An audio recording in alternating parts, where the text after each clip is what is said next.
Shalom, selamat pagi dan salam sehat Bapak ucapkan kepada anak didik kami kelas 8. Apa kabar semua? Bapak harap kalian dalam keadaan sehat dan tetap semangat ya.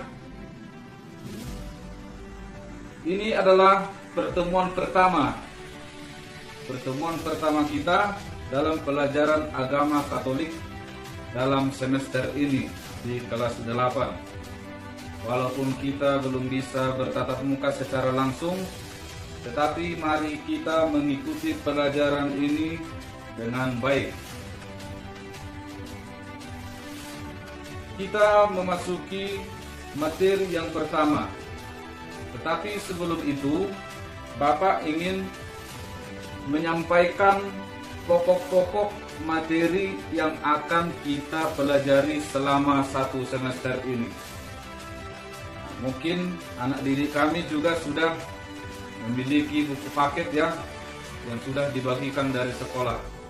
Nah, tapi Bapak tetap akan membacakan pokok-pokok materi semester ini ya.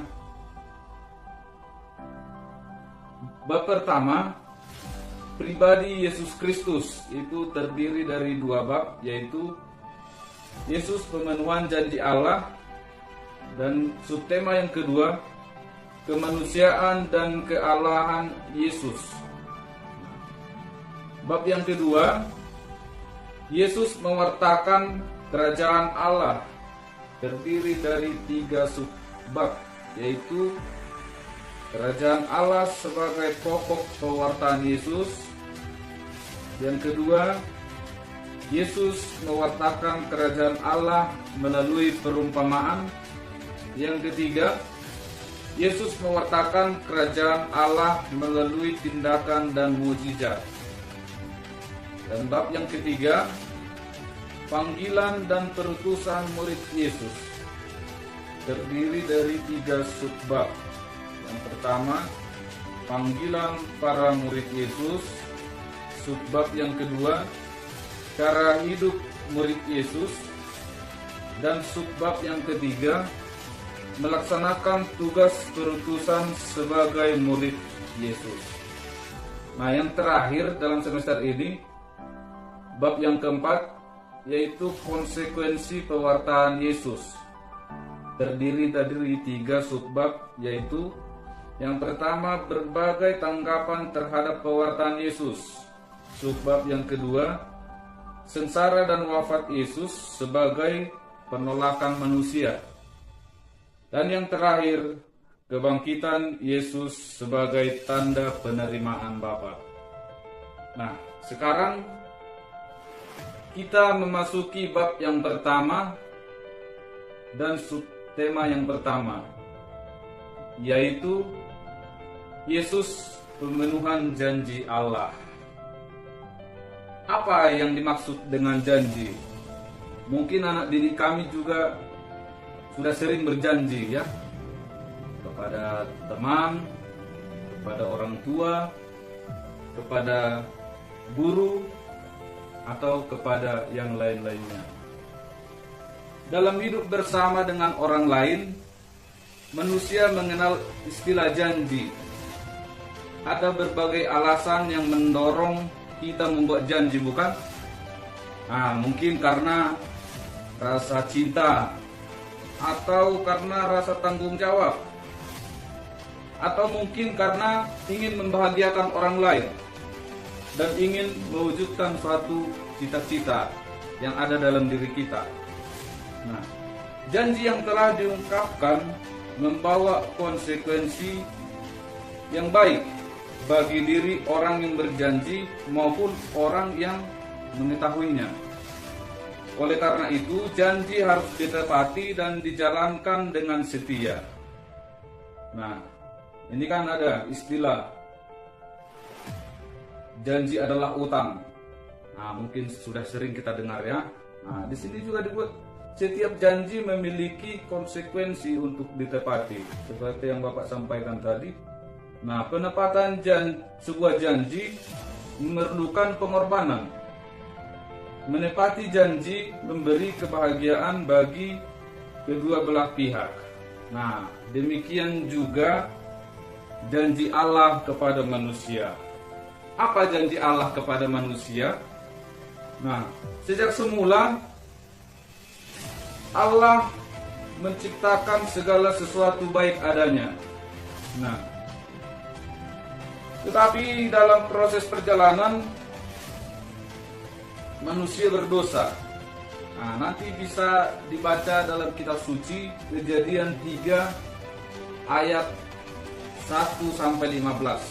Nah, di situ akan dikisahkan, diceritakan manusia jatuh ke dalam dosa. Nah, tetapi pada akhirnya Allah menjanjikan penebusan. Nah, janji Allah tersebut tertulis juga dalam Yesaya 7 ayat 14.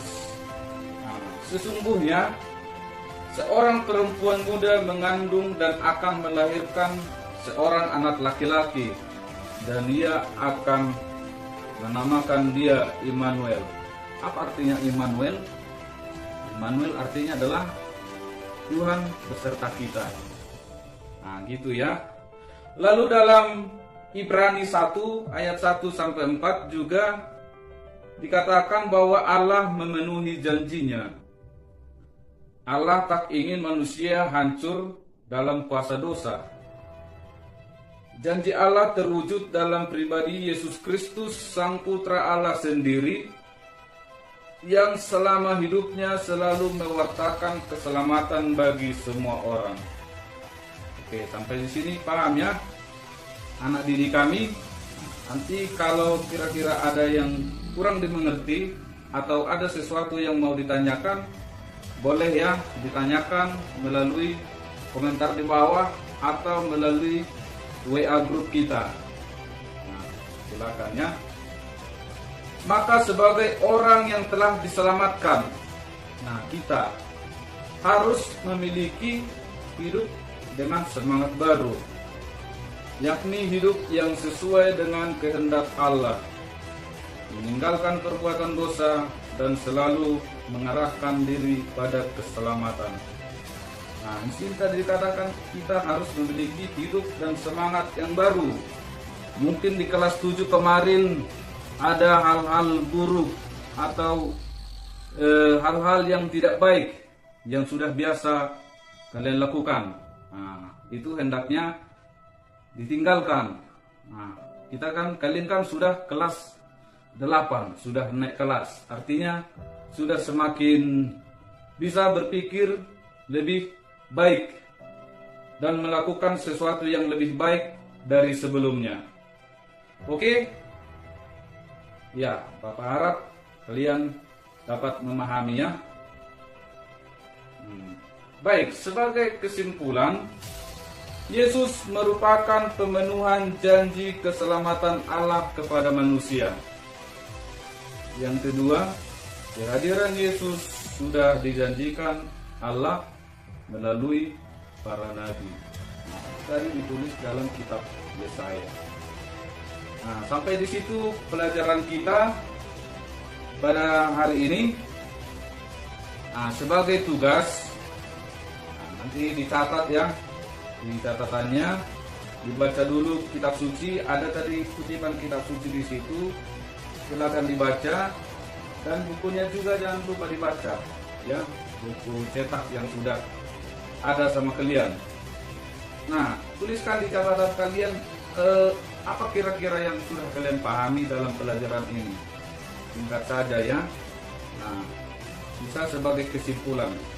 Kesimpulan apa yang dapat kamu pahami dari pelajaran ini. Lalu yang kedua, nah seperti yang sudah Bapak sampaikan tadi, ini berkaitan dengan janji, niat.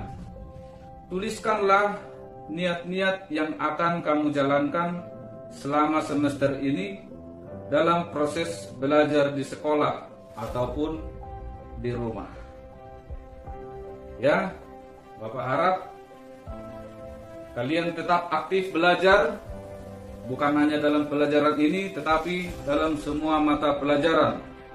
Ya, kita doakan semoga pandemi ini COVID ini cepat berakhir dan kita dapat bertatap muka seperti biasa di sekolah. Setuju?